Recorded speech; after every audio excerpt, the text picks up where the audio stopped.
I was like living just steeped in supposed to's, like supposed to be this way, supposed to do it this way, supposed to. My top priority was to be liked and likable. Like that's what made me feel safe. That would attract people to me who then would potentially celebrate something about me that actually really made me sad, because it was like, oh, that's not actually even me. That's just the thing that I showed. And like, it doesn't feel great to get gold stars for things that you were kind of forcing, even if it's a thing that like actually that's who I think I am and who I want to be, but I think I actually also am that. Like I'm a nice person, you know what I mean? But when you're just seeing like the performance of that, it doesn't feel as good. What up, my friends, and welcome to the Friend Lab. We're your host and good friends, Bryce the Third and Liz McKean. And if you're here to cook up some friendship. Keep that. We know that it's hard to make friends, and it can be a challenge to keep friends and be a friend. So building connections in your life is something that you're looking to get better at. You're in the right place. Friendship and connection and relationships of all kinds are the best kind of challenge. It's the thing that makes being a person worth being a person. We're excited to share our friendship with you. So throw your lab coats on and let's get this experiment jumping. In the Friend Lab. In the Friend Lab. Good God. So Liz, what do you think is a really cool way to start this show off, since this is the first episode and you and I have ran podcasts before and we know how much people love the first episode of everything we create. Once we get to episode 500, they want to go back and listen to episode 1, and we're always so proud of the first episode. What is the best way you think we should start the show? Well, Bryce, I'm glad you asked. I think that we should go into this episode with the expectation that it's going to be perfect. So no matter what stage of life we're at, we can go back and be like, that is the perfect episode. And I'm so glad everyone's listening to that episode. So far, so good. I think I agree with you, and I think there's no such thing as perfect, and now we have to purposely fuck it up. I mean, have you met me? Like, I'm like mission accomplished. Welcome everybody to the Friend Lab. This is where you would insert the blurb as to what the show is that you're listening to, but ultimately this is a show that will contribute to the conversation around connection, the conversation around friendship, the conversation around intentional bonding and seeking new connections and all the stuff that goes into living a life where you're surrounded by humans that you may have to interact with and some that you may want to interact with. And what better way to have that conversation than with a human being that I want to interact with all the time? Aw, the end. That's a great way to start. That's a great way to start the podcast. Yeah, welcome. Let's do it. I feel like if you're going to call something the Friend Lab and you're going to step into the lab knowing that there's going to be an experiment that's inherent in it being a lab, exactly. What better way to do it than with someone who is just without any shadow of a doubt a friend? And you are the absolute definition of a friend. You are a person who has taught me more about what it means to be a friend. You have helped me understand better how I want to show up as a friend. So if I could think of anyone to do this with, it would be immediately you. So yeah. Well, that feels really warm and gushy in my heart.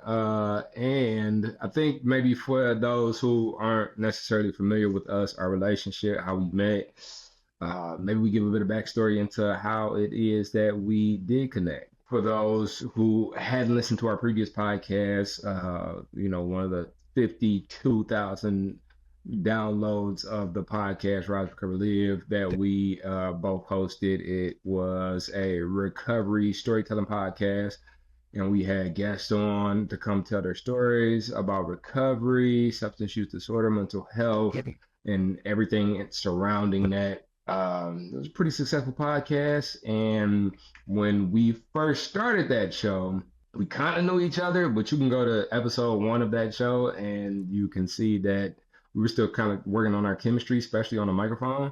Before that podcast was started, we met in an airport. Did meet in an airport. Well, we had met on Zoom or Teams or whatever before. Before we met in the airport, I thought she ain't like me. To be honest with you, I thought Liz didn't like me because I'm not the best with emails and I'm not the best with all that other stuff. And I'm better now, but even then, especially then, I was just starting to get into the world of Teams and Outlook. And I think there was something that you were looking for or you was requesting. And I did my usual thing where it's I don't know what the hell going on. So maybe if I ignore it, it goes away. Yeah, I just, for the record, first of all, I never not liked you. That was not at all true. I liked you before I even knew you. I liked you because I had seen your stuff on Instagram, and like you're pretty. It's hard to miss like the you that's in there. You're really good at creating. You're really good at making something beautiful. But I think the thing that makes you stand out from others is that you're in there still very clearly. So I knew I liked you from then, which is probably why I was so frustrated with you, because like I had this, like, I was like, I know you can do things. And I had asked you, okay, I'm really in like a Schitt's Creek moment right now. So I want to be like, I have asked you thrice for towels, but no, it was probably like 18 times and giving you the information. And like, I was trying to like, we were building out this like huge platform for the work that we were doing. And and we got on a call, and I think you were like super late, and then I was like, okay, no worries, like let's walk through this together. So like, what part, and you were like, what part of what are you talking about, what emails? And I think I actually, it takes a lot for me to do this, especially in a professional environment. I was like, Bryce, I have sent this to you like X amount of times, and I definitely was sharp. Mind you, this is a woman that I have no idea about anything about, and she's screaming at me on this Teams call. I did not scream at you. I spoke sharply. I said, Bryce. Screaming at you. I mean, I don't think I've only probably screamed at like my sister when we were kids, and then maybe my husband back in our drinking days. But there was no screaming. Yeah, I'm gaslighting you if that's really how you feel, so I'm sorry. Nah, I to be honest with you, I don't even remember what the shit was about. Like, and not like to detract from the importance of it, but like, do you remember what the action item was that you was asking me? I don't know exactly. I remember it's because you were going to start doing like meditations on the platform that we were working with, and I was responsible for bringing to life.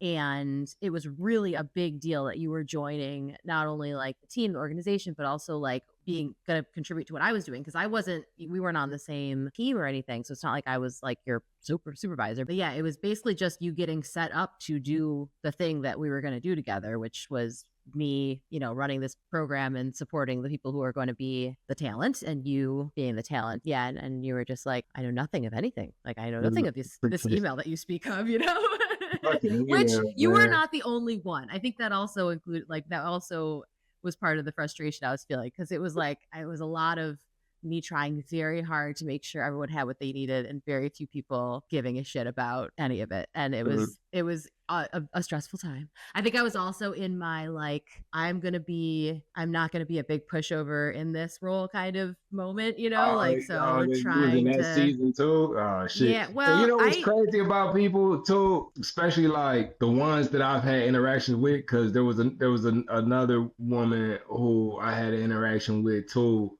and I could tell. And see, this is the thing about like interactions or living a life of compassion. This is what it's like to be a compassionate being in the world. Boys and girls, gather around. No, okay. I'm a person in recovery from substance use disorder. The foundation of my recovery is 12-step, 13 years now. And within, the program, there's like ways of life that we live. And even right now, like, it's a continuous thing where you got to continuously remind yourself over and over and over, to where it's like, again. And right now, like step 6 and 7 are like really large and prevalent in my life, which is like having the willingness to have a higher power, remove defects of character, having the willingness to have humility. And so there's been a couple of times where people that I care about have been in the season of like I got to stand for this thing that like I care about. Like I have to emphasize a little bit more right now in my life, because I feel like I'm not being heard, and maybe previously I didn't like stomp like I should have. And so right now is that season for me, and me being in the season of like and then those two things happening at the same time, and me having to like really press the green button on like humility and like the willingness, and like, can I see this person and what they're experiencing without like taking this thing and making it super personal and being like, fuck you, like I don't care about anything that you're talking about, I'm stomping my foot too, And I think this was definitely one of those instances where it was like, and we've had a couple of those instances in our relationship where it's like, I'm kind of in me, but then like there's a thing that comes out of you, and it's like, oh wait a minute, okay, what's going on here? You know. Anyways, I digress. And I love that. I feel like we're gonna get really deep really fast if we don't, and we wanted to tell this story. So I want to say I'm resisting the urge to go down that path and talk more about that because I'm excited about all the things we're going to talk about here. I remember being frustrated. I remember being both impressed with myself for expressing my frustration, and then also feeling like, oh, like that doesn't actually feel good to do it that way. And then, we managed to get the thing done we needed to get done. And I think I came back into my like normal self. And then later, when I found out that you had that, because I also didn't think you cared at all. I didn't think you cared what I thought, certainly. And like when I found out later that not that you knew me well enough to like, care deeply what I thought, but that you had that feeling that I didn't like you, I still feel this. Like I'm devastated by that because I would never, ever want anyone to feel that way about how I feel about them. And least of all, someone, who I now know is one of the most important people in my life. And like, I actually, I'm not going to use the word you don't like. I almost used it right there, but I deeply dislike that happened because it hurts my feelings on behalf of your feelings being hurt. And it sucks that I'm the one who did it. And so I don't like that is what happened. And I'm sorry that happened. And then we went to Las Vegas and made up. The end. And then we went to Las Vegas and I had the biggest suitcase known to man for like a 2-day trip. We was there for like 2 days. Here I see this woman walking towards me with like 2 gigantic suitcases that you could fit 2 bodies in. And those other people who pissed me off that day. They were in those suitcases. And it was these suitcases were so big that it made me question, did I pack right? Like, wait a minute, were we supposed to pack for something I forgot to pack for? Because I saw these suitcases, I'm like, what the hell is going on? And she's trying to find her way through the airport, and we found a very, very stressed out traveler, by the way. Always. And this was, she was very stressed out. But yeah. I'm not. And so I feel like we got together, found the rental. Did we find Caleb that day, like in the airport, or was he already gone? I think he was already at the I remember getting on the trolley or whatever. And I remember being very glad that you were just like, going with the flow or whatever, because that allowed me to a little more go with the flow. Found the trolley, got on it, and yeah, I don't know when we met up with Caleb. I have a very strong memory of the airport, and then beyond that, I remember little bits and pieces of that whole experience. And we end up getting a rental. We get to the hotel, blah, blah, blah. Get settled down. We're not going to go into the details of the trip, but what we will say is that, what I'll say that stuck out to me was, one, once we got the rental, ain't nobody else wanted to drive the car. I didn't want to drive that rental. and so, since ain't nobody else want to drive the rental, we in Vegas. I'm like, hey, let me get the keys. So, I end up taking the rental to the Mojave Desert. And, when it was between, my shift on the at the booth and, really having damn near a spiritual experience for real. Like, I had a moment of like being in tears, just at the vastness of like the mountains out there, and then over the time that we were there, me, Liz, and Caleb, we connected in some really dope ways, and it was a recovery conference, and so there's a lot of people there sharing stories, and we just holding space, and I think what triggered the way that we interact with each other now, like how we can hold space here and how we were kind of positioned to create the previous podcast that Liz and I used to run, was because we had a presentation. It was less like a presentation, like a PowerPoint presentation in a breakout room, but more like you're on the main stage, and this is main stage conversation panel wise. And it was me, Liz, and Caleb. And the way that we held that down, it was nationally broadcast. People were watching it live. They hit us up after we got off the stage. I'm getting pings like, oh, I just saw it. I didn't know how big of a deal it was, but the way we were all able to hold it. That's why I was so nervous. But the way we were all able to hold it down, like it just kind of planted the seeds for us, for Liz and I specifically, to be able to like get together and create media as we do now. And and that's what kind of led to the genesis of the previous podcast that we ran. And you run something where you talk to somebody with guests for 2-3 years, 600 episodes of that. I think that's what births the chemistry.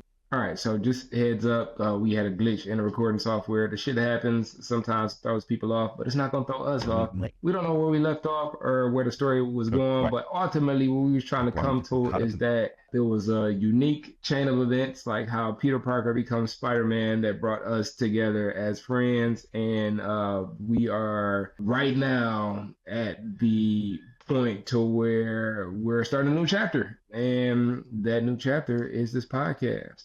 I have to add something to the story, though. Sorry, we're just gonna glitch and go back and forth. And like, honestly, we are two people with ADHD, so we can keep up with it. Can you? I think you can. I believe in you. I just wanted to say some of the things that stick out in my brain. And one of the reasons that I love going down memory lane with you is because I think we're both people that have two experiences at the same time in like the best way, where it's like, you remember the actual things that happened. Because some people you talk about an experience, like, remember that day, and like they could walk you through what happened, but you and I can do it in a way. It's like, this is what was happening on the outside, and this is what was happening on the inside. This is what I thought about you. And it's like this whole layered thing that like I find delightful.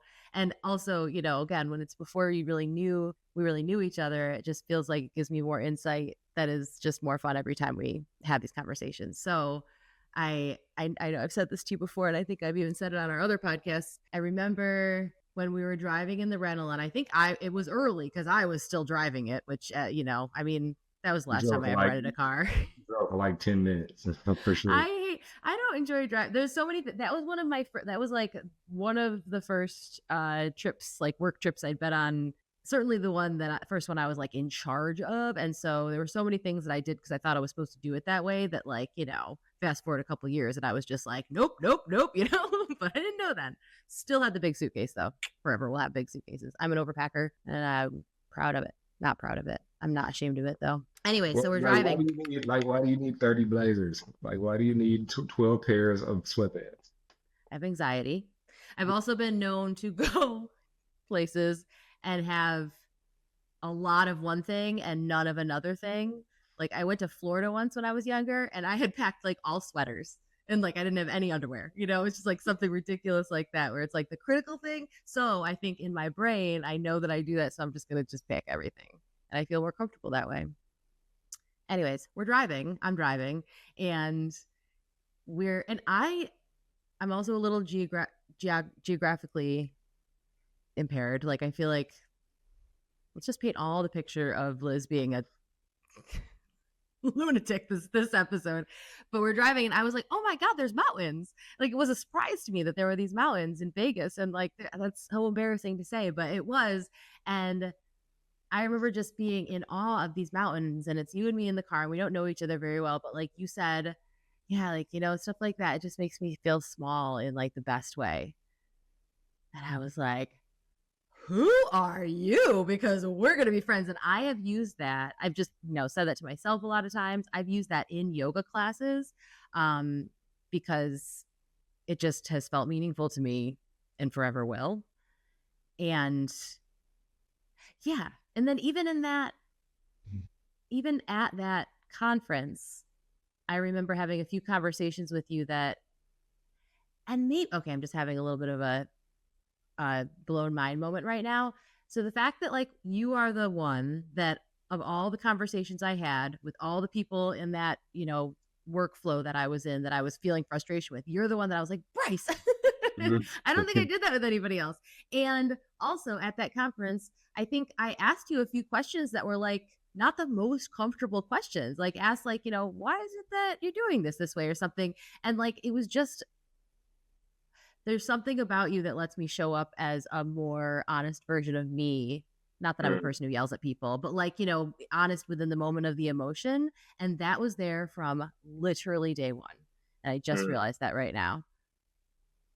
And I'm sorry that you had to suffer that before you knew me well enough to appreciate it. But I feel so grateful for that. That just like is like clickaroony. that I really love. Yeah, yeah. And I mean, I think the ability to show up in an authentic way for me, especially then, I can see how these days who it is that I am and how it is that I've shown up in the ways that I've healed within myself that somebody may have an interaction with me and be like, oh, that guy is, you know what I'm saying? Like, just because, like, I'm okay not giving everything to everybody and explaining everything, and my heart is still on my sleeve, but it's like with maturity, like this shit that I'm dealing with, this shit that I'm showing up for, you know, and so you might meet me out in the street right now and have an interaction with me that doesn't feel like I'm giving you all of me. And I'm okay with that. And I'm okay with that. And I think when we met, not to say that I was like I gave all of me then and don't give all of me now. It's just then like I was really, really, really naked in a way to where it's like authenticity to me meant no matter where I was, like I was naked. All right. Yeah. I had clothes on, people, but you know what I mean. Like, all right, if our audience are gonna take everything we say really literally, then it's gonna be hard because we're super metaphor people. Yeah, but definitely in that season of life, because that's what had led me even to the working environment that we met in, which is just like, hey, I'm gonna be 100% raw. Maybe in ways that I wouldn't now, because I have a bit more nuance, and I hold certain things in ways that I could. I don't know. The only word I want to say is mature, but I think that's what maturity feels like to me. But it was just a perfect storm. It was just a perfect storm. And also, perfect storms when it comes to relationship and friendships don't exist. Even though I just said that, 'cause I know a lot of people, it's like, hey, I don't never had the right opportunities. The right person hasn't come along. And ultimately, at the end of the day, me being a steward of the relationship with myself is what's led me to the connections that I've been able to have with other folks. Like if I'm being inauthentic, if I'm not being true to self, if there's ways that I'm saying that I'm this when I'm outside, but I'm doing this when I'm on the inside, like those are the barriers to genuine connections because I become a beacon. I attract what it is that like I currently am, and so and the times where I put on a front or I put on a costume and I went into different rooms with different masks on. I always attracted people, but they probably wasn't the people that I really wanted to attract to me. They were the people that were attracted to the masks that I had on in those moments. And so I've learned, and it is continuously so. And I think that's why now I'm okay with like somebody meeting me and be like, he's kind of standoffish, or he's not really because like rejection is protection. You know what I'm saying? And hey, man, it's not the space to explain like all of the deep dark things that I'm working on, or all of the super duper exciting things that I'm not too sure about yet, but like I'm chipping away at like bringing to life because I don't anybody to poke holes in it, and this doesn't feel like a space where like this is.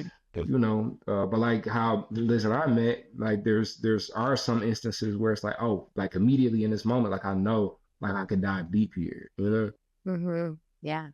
And I mean, I feel like I just deeply relate to that mask feeling or doing. It's more of a verb than a adjective. I don't know. And I'm thinking back to that time, and then really like a lifetime prior to that, I was like living just steeped in supposed to's, like supposed to be this way, supposed to do it this way, supposed to, and especially in those environments that I wasn't entirely comfortable in yet. Like it was my top priority was to be liked and likable. Like that's what made me feel safe. I felt like I was going to be okay. And I'm really just going to kind of say similar to what you're saying, where, that would attract people to me who then would potentially celebrate something about me that actually really made me sad because it was like, oh, that's not actually even me. That's just the thing that I showed. And it's, even if it's like, I literally just recorded a podcast about this a similar thing where it's like it doesn't feel great to get gold stars for things that you were kind of forcing. That it's like that, even if it's a thing that like actually that's who I think I am and who I